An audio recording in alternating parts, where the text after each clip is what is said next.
Olá, queridos alunos, tudo bem? Estou aqui de volta para a gente continuar os nossos estudos de teorias do Estado. O próximo autor que a gente vai estudar, que é um marco na história da teoria do Estado, é o Jelinek. Jelinek, ele foi um filósofo e juiz alemão que desenvolveu uma teoria que, na verdade, estabelece a teoria do Estado como uma disciplina independente das outras disciplinas que estudam o direito. Ele foi aquele primeiro que percebeu que estudar Estado precisava de ser estudado de forma independente para se realmente aprofundar nesses estudos e perceber as diferentes formas de atuação que o Estado tem diante do indivíduo e diante das coletividades. A grande obra do Jelinek é chamada de Teoria Geral do Estado e foi publicada em 1900. Nessa obra, a principal contribuição que a gente tem que estudar é a noção de que ele diz que existem 4 status do indivíduo diante do Estado. O que ele quer dizer com isso? Bom, quando ele imagina a relação do Estado com o indivíduo, ele vai se preocupar numa relação de estabelecimento de direitos e deveres, tanto direitos do indivíduo para com o Estado, quanto direitos do Estado para com o indivíduo, e ao contrário também, deveres que o indivíduo tem com o Estado e deveres que o Estado tem conosco. Nesse sentido, ele vai dizer que quando a gente analisa as relações públicas e privadas e a relação que temos com o Estado, existem 4 status diferentes para essa relação. O primeiro status é o chamado status passivo, que vem da noção que a gente estuda lá na teoria da norma e do ordenamento jurídico, de que a relação com o Estado de Direito e com a norma jurídica é de que toda norma jurídica é coercitiva, portanto é obrigatória, e por isso a gente deve obedecer às normas jurídicas que, evidentemente, são instituídas pelo Estado. Ele vai dizer que nesse primeiro status passivo, a relação do indivíduo com o Estado é que o indivíduo deve ser subordinado ao Estado. E por isso, evidentemente, que por mais que às vezes a gente discorde daquilo que é estabelecido como norma jurídica, enquanto ela está posta e está em vigor, nós devemos obedecê-la. Por isso, o primeiro status passivo do Jelinek diz que o indivíduo é um detentor de obrigações para com o Estado. Nós temos certas obrigações que, enquanto elas são impostas pela norma jurídica, nós temos que obedecer. Então, é o seu primeiro status. Se a gente for pensar nas teorias contratualistas que a gente tem estudado, se a gente tem uma relação entre governantes e governados estabelecido por um contrato racional, a primeira noção é de que racionalmente o homem escolhe viver na relação de Estado e obedecer às regras de convivência social para viabilizar os seus direitos individuais, que é exatamente esse. Então, primeiro status do Jelinek, da relação do indivíduo com o Estado, é o status passivo, no qual a gente conclui que o indivíduo deve obedecer, ser subordinado às regras do Estado.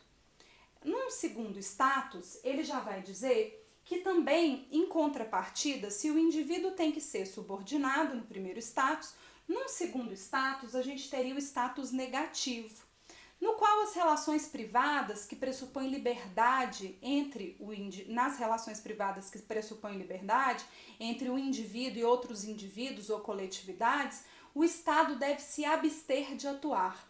Por isso que vai se dizer, tá chovendo, vocês não reparem a interferência no áudio, mas necessariamente o status negativo vai dizer pra gente que em certas circunstâncias o Estado não pode intervir nas relações privadas. Lembra daquele exemplo que eu dei para vocês? Que todos nós podemos e temos a liberdade de casarmos com quem quisermos. Evidentemente que existem alguns limites que o Estado impõe, como, por exemplo, não poder casar com ascendente, não poder casar com descendente, mas outras possibilidades, quando a gente faz a habilitação para o casamento, o Estado não manda um recado assim, ó, esse boy é lixo, não casa com ele não, porque não ia ser legal. Não, porque independente da possibilidade de ter sucesso ou não com aquele casamento, o Estado entende que se não houver óbice legal, ele deve se abster, ele não pode intrometer. Esse é o chamado status negativo. Em algumas circunstâncias, o que a gente vai perceber é que para o Estado viabilizar o respeito à liberdade, ele precisa dar um passo para trás. Então, ele deve deixar as pessoas fazerem as suas escolhas, desde que, evidentemente, não vá violar preceitos de organização de Estado e organizações públicas que sejam fundamentais. Bom, continuando a nossa discussão, então, primeiro status passivo, não é isso? No status passivo, o indivíduo tem que obedecer às regras do Estado. Em contrapartida, temos o segundo status, que é o status negativo. Nessa perspectiva, o Estado, quando trata das relações privadas de liberdade, ele tem que entender que ele tem que dar um passo para trás. Então, ele não deve se intrometer nas relações privadas do indivíduo. No terceiro status, segundo a reflexão de Jelinek, a gente teria uma relação de status positivo, numa perspectiva de que certos direitos a gente só consegue ter acesso a eles se o Estado agir. Como na relação privada às vezes a gente espera uma abstenção do Estado, também em alguns momentos não adianta a gente pedir aquele direito sem ter uma atuação efetiva do Estado. E aí quando o Jelinek diz que a gente tem um status positivo de atuação do Estado ao seu favor, ele vai dizer para nós o quê? Olha, certos direitos o Estado tem que agir para nos conceder, como por exemplo a segurança pública. Será que se o Estado se abstiver, ficar na sua, será que a gente teria segurança pública? Não, evidentemente que não. Outra questão interessante, agora que a gente tem discutido tanto essa questão de cuidado com saúde pública, mesmo as pessoas que têm um atendimento privado e já conseguem pagar por hospitais privados, elas dependem de uma gestão de saúde realizada pelo Estado, porque nesses direitos é necessário uma atuação positiva do Estado para poder concretizar a efetivação de direitos que nos tragam dignidade. Bom, então, diante desses três status, em um momento eu me subordino ao Estado, status passivo, e em um segundo momento o Estado me respeita a minha liberdade. Num terceiro momento, com o status positivo, ele atua para viabilizar o meu direito. E num quarto momento, é a reflexão talvez mais democrática do Jelinek, ele vai dizer também que temos um status ativo do indivíduo em relação ao Estado.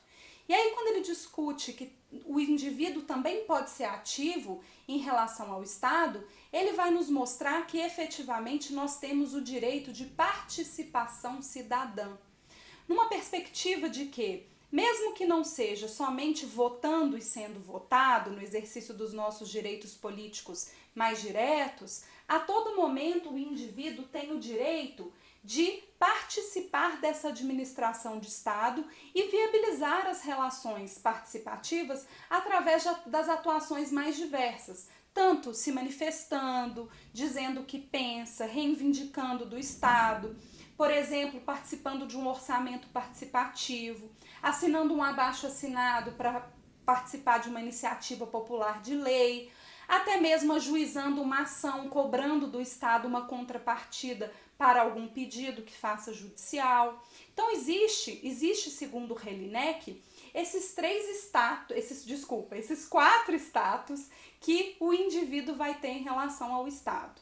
Quando ele explica essas questões, a intenção do Jelinek é mostrar como que a relação pública e privada é muito mais complexa do que a gente imagina, que é necessário se estudar e se repercutir essa relação, pensando sempre o seguinte, que se os quatro status não forem atendidos, o status passivo, negativo, positivo e ativo, a gente tem um sistema que não realmente protege a dignidade da pessoa humana, que exige, em certos momentos, abstenção de Estado, outros momentos, gestão de Estado e, em muitos momentos, também a nossa própria participação. Bom, espero que vocês tenham entendido e compreendido a importância do Jelinek. Nós vamos fazer alguns fóruns para poder discutir, vocês podem comentar por aqui também para a gente discutir e continuamos as nossas aulas no próximo vídeo. Um abraço, tchauzinho!